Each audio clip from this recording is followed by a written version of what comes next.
नमस्कार। आशा है आप प्रसन्न होंगे, ईश्वर की कृपा होगी, घर में धन और ऐश्वर्य होगा, संतानें आज्ञा में होंगी, बड़ों का आदर कर रहे होंगे आप और उनके आशीर्वाद प्राप्त हो रहे होंगे। हर प्रकार से आप जीवन से संतुष्ट होंगे, आपका ये जन्म सफल हो रहा होगा। प्यारे बंधुओं, आज मैं आप पर एक ऐसी चर्चा करने जा रहा हूँ जिसको मैंने विशेष रूप से लिया है और इसको कई जगह से सुनने के बाद मैंने महसूस किया कि ये एक मानसिक रोग भी है। आपने बहुत से लोग ऐसे देखे होंगे जो हमेशा डरे हुए हैं। ये मैंने कुछ चीज़ें इसमें लिखी थी आज, इसलिए जो मैंने उनके अंदर महसूस किया कि ये छोटे छोटे अवगुण, छोटी छोटी प्रॉब्लम्स उनको चली लगी रहती हैं। क्या देखा, क्या महसूस करते हैं कि रात को भय लगना, अकेला सो ना सकना, ये अक्सर आपने देखा होगा। दूसरा, हर समय ये महसूस होना कि मेरे साथ कोई चल रहा है।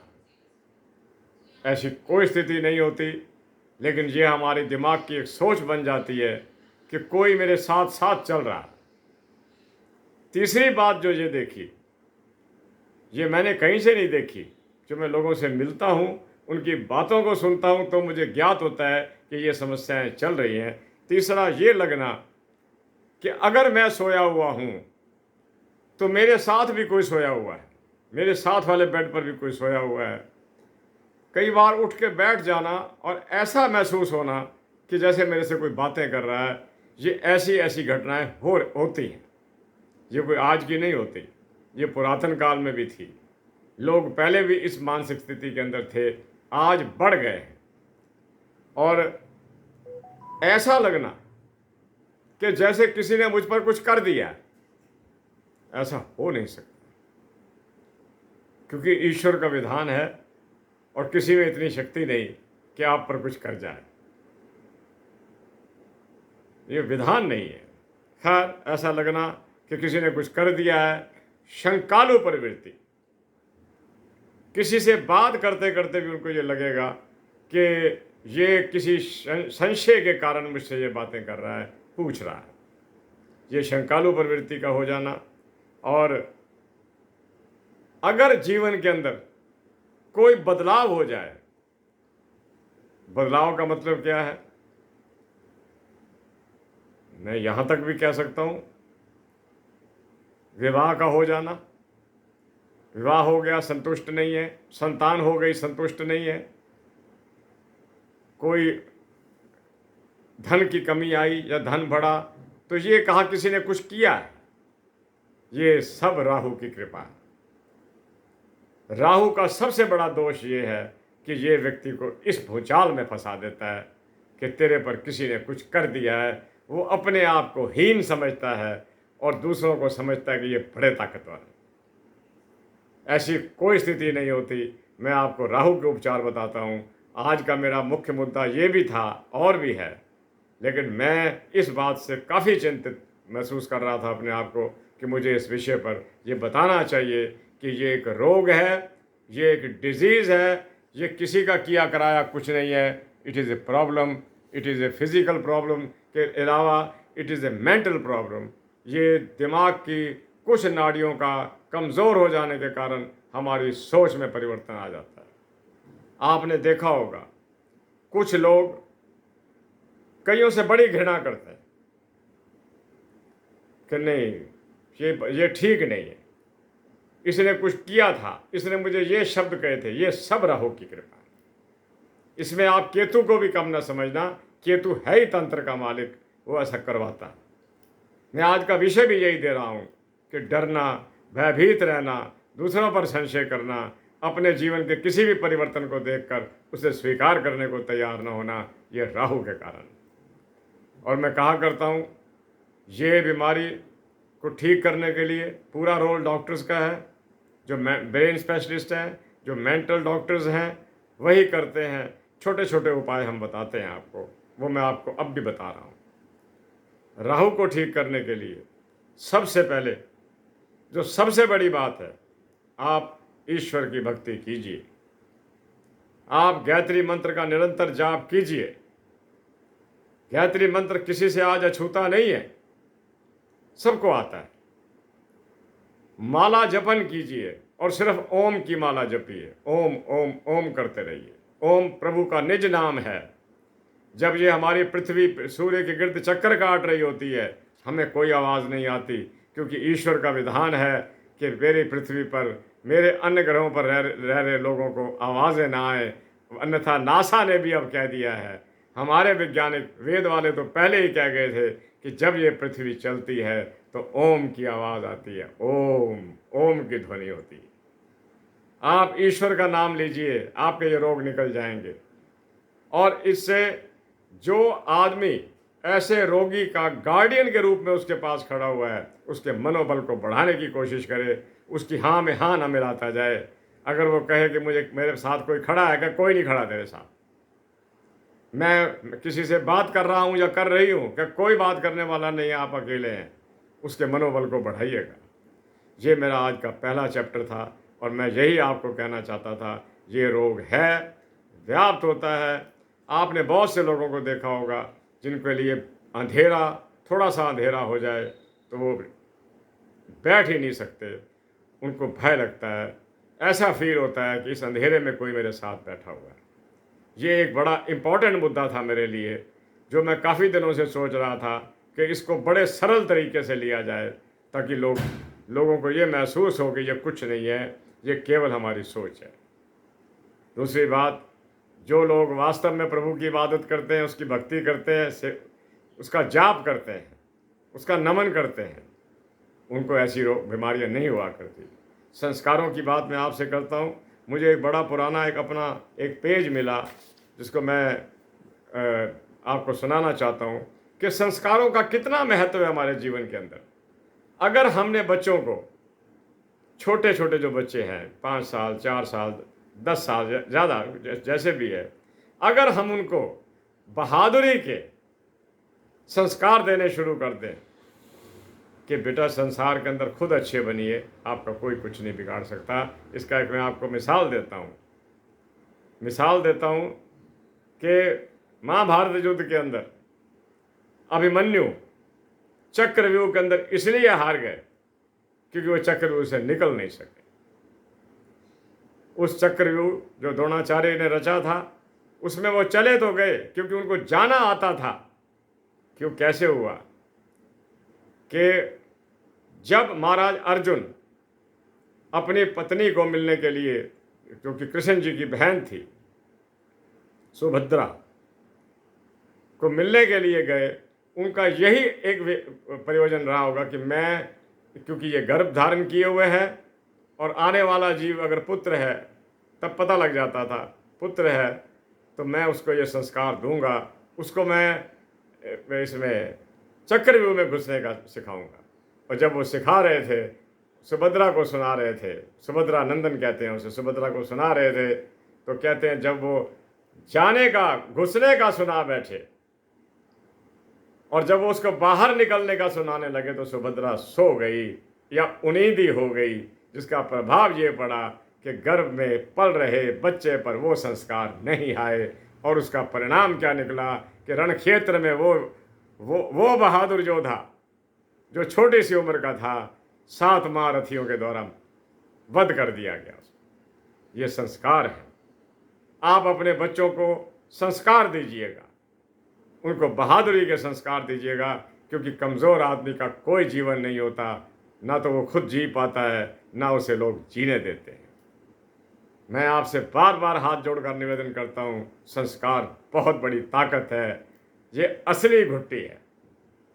आप अपने बच्चों को उत्तम संस्कार दीजिए और योद्धाओं के संस्कार दीजिए। मैं एक ऐसे व्यक्ति को जानता हूँ जिसकी माता स्कूल जाते समय उससे कहा करती थी, वो हमारी उम्र के ही लोग हैं, उसका स्कूल जाते समय कहा करती थी कि बेटा स्कूल जा रहा है, मेरे पास मार खा के मत आना। कितनी बड़ी बात सिखाई उसने।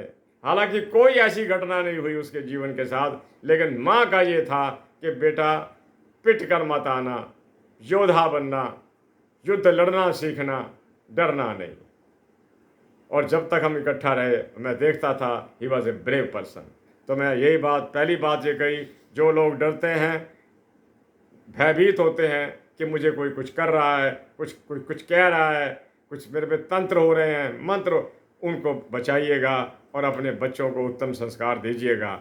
मैंने अभिमन्यु की आपको कथा इसीलिए सुनाई कि अभिमन्यु को अगर वो संस्कार मिल गया होता चक्रव्यूह से निकलना, तो उसी दिन महाभारत का युद्ध खत्म हो जाता, क्योंकि अभिमन्यु उस मूड में आ चुके थे कि आज मैंने सबको खत्म कर देना, लेकिन निकल न सके। तो मेरे प्यारे बंधुओं, मैं भय की बात आपसे करी, अब मैं आपसे एक छोटी सी बात और करता हूँ, क्योंकि 10 मिनट तो इसी में हो गए। मैं कुछ दिन पहले आपके साथ कुछ ग्रहों पर चर्चा कर रहा था कि कुछ ग्रहों के साथ जब कोई ग्रह बैठ जाए तो उसके क्या परिणाम निकलते हैं। सुनिए, बड़े ध्यान से सुनिएगा। अगर महाराज सूर्य का क्रमबद्ध लेता हूँ, क्रमबद्ध तरीके से लेता हूँ, अगर सूर्य के साथ चंद्रमा बैठ जाएं, ये शुभ संकेत है। और सबसे बड़ी बात क्या है कि सूर्य के साथ चंद्रमा बैठ जाए तो वो अस्त भी नहीं होता, वक्री भी नहीं होता, क्योंकि चंद्रमा का ये स्वभाव ही नहीं है अस्त होना या वक्री होना, वो नहीं होता। दूसरा, अगर सूर्य के साथ दूसरा प्लैनेट मंगल बैठ जाए और मंगल सही स्थिति के अंदर हो, व्यक्ति बहादुर भी होगा और रोबीला भी होगा। अगर दूसरे घर में बैठ जाए सूर्य मंगल के साथ, उसकी आवाज़ कमाल की हो। अगर तीसरे घर में बैठ जाए सूर्य मंगल, तो ऐसे व्यक्ति योद्धा हुआ करते हैं। आगे बताता हूँ, सूर्य का सबसे बड़ा कमी बता रहा हूँ, बाकी बताता हूँ मैं आपको कि सूर्य के साथ और कौन कौन सा ग्रह बैठे। अगर सूर्य चतुर्थ भाव के अंदर किसी भी राशि के अंदर बैठ जाए, किसी भी स्थिति के अंदर बैठ जाए, व्यक्ति को द्वेषी बना देगा। वो किसी को उन्नति करता देखकर बर्दाश्त ही नहीं कर सकता। चौथे घर में बैठा हुआ मंगल व्यक्ति, क्षमा कीजिए, चौथे घर में बैठा हुआ सूर्य, क्योंकि सूर्य पितृकारक ग्रह है, ऐसा व्यक्ति अपने बुजुर्गों की इज्जत नहीं करता। अगर कराना है तो आप सूर्य के उपचार कीजिए। सूर्य का उपचार ये है कि लंगर के अंदर गेहूं दान कीजिए या आटा दान कीजिए, ताकि व्यक्ति के अंदर आदतें बदले, वो दूसरों के साथ द्वेष करना छोड़े। द्वेष करने वालों का क्या परिणाम निकलता है, द्वेष करने वालों से भी दुनिया नफरत करनी शुरू कर देती, उनको कोई प्यार नहीं करता। मेरे प्यारे बंधुओं, अगर सूर्य के साथ मंगल की बात मैंने करी, अब अगला चलता हूँ। अगर सूर्य के साथ बुध बैठ जाए और बुध ना अस्त हो ना वक्री हो, बुध आदित्य योग एक ज्ञान का योग लगता है। ऐसे व्यक्ति विद्वान हुआ करते हैं, समझदार हुआ करते हैं। इसके आगे चलता हूँ। बुध के बाद बृहस्पति, क्या बात है। अगर सूर्य के साथ बृहस्पति बैठा हुआ हो, किसी भी भाव के अंदर हो, अष्टम को छोड़ देना, अष्टम में अकेला बृहस्पति तो ठीक है, सूर्य अष्टम में आदमी को कर्जे में डालता है। अगर सूर्य के साथ बृहस्पति बैठा हो, नवम में बैठ जाए, दशम में बैठ जाए, तो क्या बात है, अधिकारी होगा। और अगर कहीं बृहस्पति अस्त और वक्री ना हो तो बहुत बड़ा अधिकारी होगा। अगर राजनीति में जाएगा, बड़ी उन्नति करेगा, बड़े ऊंचे पदों को प्राप्त करेगा। मेरे प्यारे बंधुओं, इसके बाद चलता हूँ। बृहस्पति के बाद मैं आपको बता रहा हूँ शुक्र की बात। सूर्य के साथ शुक्र बैठ जाए, अगर 5वें घर में बैठा हुआ, व्यक्ति विद्वान होगा, आर्टिस्ट होगा, उसको भिन्न भिन्न प्रकार के काम करने आते होंगे, वो भिन्न भिन्न प्रकार की कलाओं को जानता होगा। शुक्र अस्त नहीं होना चाहिए। अस्त होगा तो सिर्फ एक ही कमी आएगी, अगर सूर्य के साथ शुक्र अस्त हो गया तो उसका अपना मकान बनने में बड़ी देर लगेगी। हो सकता है मकान बनते बनते उसके ज़िंदगी के 30, 35, 40 साल के बाद बने। शुक्र के बाद सूर्य के साथ अगर शनि बैठ जाए, ये कोई अच्छा योग नहीं है। ऐसे व्यक्ति अक्सर दूसरों के साथ झगड़ा, लड़ाई आदि करते रहते हैं, और पिता के साथ तो ख़ास तौर पर इनको द्वेष हो ही जाता है, और बनती भी नहीं है पिता के साथ। सूर्य के साथ राहु बैठना एक ग्रहण योग है कि देख लीजिए, जब सूर्य के साथ राहु बैठता है तो उन दिनों ग्रहण लग जाता है। भले वो ग्रहण कुछ घंटे का होता है, कुछ देर का होता है, लेकिन उस समय जो बालक पैदा होते हैं उनके अंदर ग्रहण योग हमें लिखना पड़ता है। सूर्य के साथ केतु का बैठना इतना अशुभ नहीं माना गया, क्योंकि केतु सूर्य को ताकत दे देता है। केतु की आदत है जिसके साथ बैठेगा, लेकिन चूंकि पापी ग्रह है और बुद्धिहीन ग्रह है, उसका सर नहीं है, शरीर है, इसलिए ऐसे व्यक्तियों की विद्या पर विशेष ध्यान देना चाहिए कि उनकी पढ़ाई पूरी हो और उनकी विद्या में कोई कमी ना आए। शनिवार के दान बताता हूँ मैं आपको, ये आपको पहले बता रखे हैं, लेकिन मैंने इसको फिर लिखा था। शनि सदकर्म करने वालों का मित्र है। शनि बहुत अच्छा ग्रह है। शनि को हम ये कहें कि ये शनि का नाम लेकर तो हम ये समझते हैं पता नहीं कितना, एक हमने किसी ऐसी चीज़ का नाम ले दिया जो खतरा। शनि कोई खतरा नहीं है। शनि अच्छे लोगों का मित्र है, याद रखना। और ये द्रुत की क्रीड़ाओं का, गैम्बलिंग का, अकस्मात पैसा कमाने का प्रबल शत्रु है। जिन लोगों को इन चीज़ों में नुकसान होते हैं, घाटे पड़ते हैं, समझ लो शनि का हाथ लगा हुआ है। मैं आपको बता रहा था कि जिन लोगों को ये द्रुत की आदत पड़ती है, उनका शनि मकर में होगा, कुंभ में होगा, और चंद्रमा जो है वो अपनी राशि में बैठा होगा। अगर ये कहीं आमने सामने या छठे आठवें हो जाएं तो उसको हार का सामना करना पड़ सकता है, धन की कमी आ सकती है। मैं आपको ये उपचार बताता हूँ। अगर आपको धन की कमी है तो आप सिफ्टिक की माला पहन लीजिए। सिफ्टिक की माला आपको शुक्र का प्रभाव देती है, आपको मिलेंगे। 7.25 रत्ती का जरकन पहनिए, ये भी आपको धन देगा। अगर विवाह नहीं हो रहा तो विवाह के योग प्रशस्त होंगे। लड़का भी पहने, लड़की भी पहने, सन फिंगर के अंदर 7.25 रत्ती का चांदी में बनवाना। और मैं आपको बता रहा था कि भोजन का कुछ हिस्सा पशुओं के लिए छोड़ दीजिए, पक्षियों के लिए छोड़ दीजिए, आपको लाभ होगा। शुक्रवार के दिन ये कहा गया है, क्योंकि शुक्र जो है ये मिठास का स्वामी है।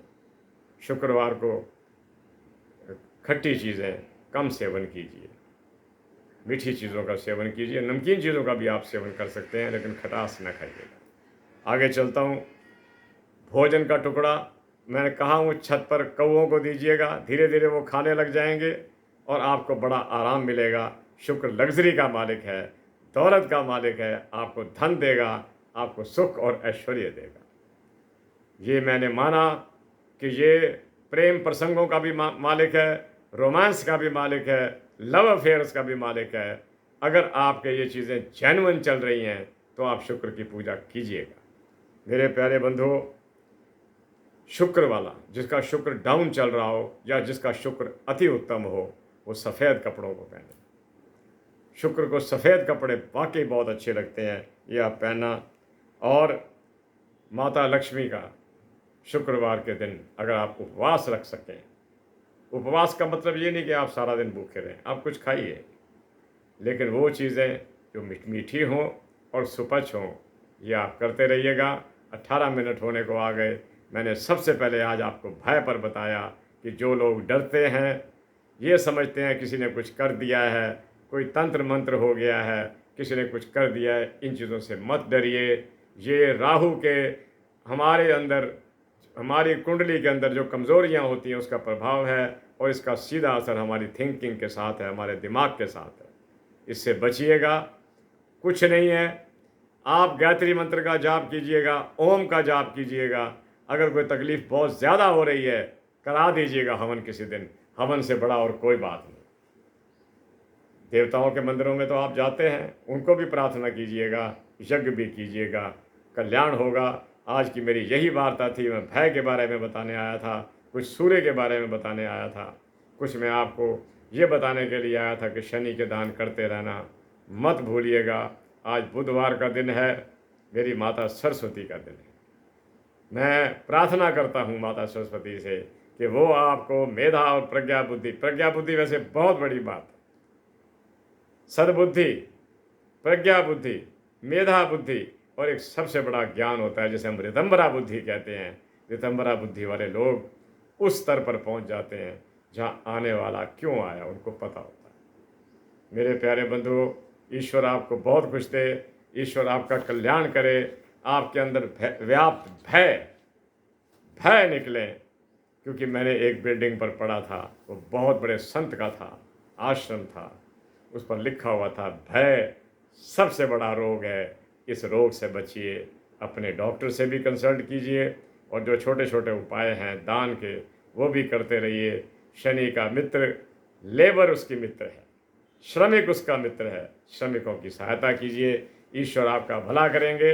आज मैं यशपाल हंस अब आपसे आज्ञा चाहता हूँ और कामना करता हूँ कि ईश्वर आपको संसार का हर सुख प्रदान करे, आपकी हर मनोकामना जो सद इच्छा हो, बुरी इच्छा ना पूरी हो। मैं बुरी इच्छा को बिल्कुल कहता हूँ कि बुरी इच्छा भगवान किसी की पूरी ना करे और सद इच्छा हर एक की पूरी करे। इसी के साथ करनाल हरियाणा से मैं यशपाल हंस आपसे आज्ञा चाहता हूँ। जय जगत, जय भारत, नमस्ते, नमस्कार। ईश्वर आपको प्रसन्न रखे, खुश रखे, माता सरस्वती की पूर्ण कृपा हो, आप मेधा और प्रज्ञा बुद्धि के स्वामी बने, ताकि आप हर अगुण और अवगुण को स्वयं समझें। नमस्ते।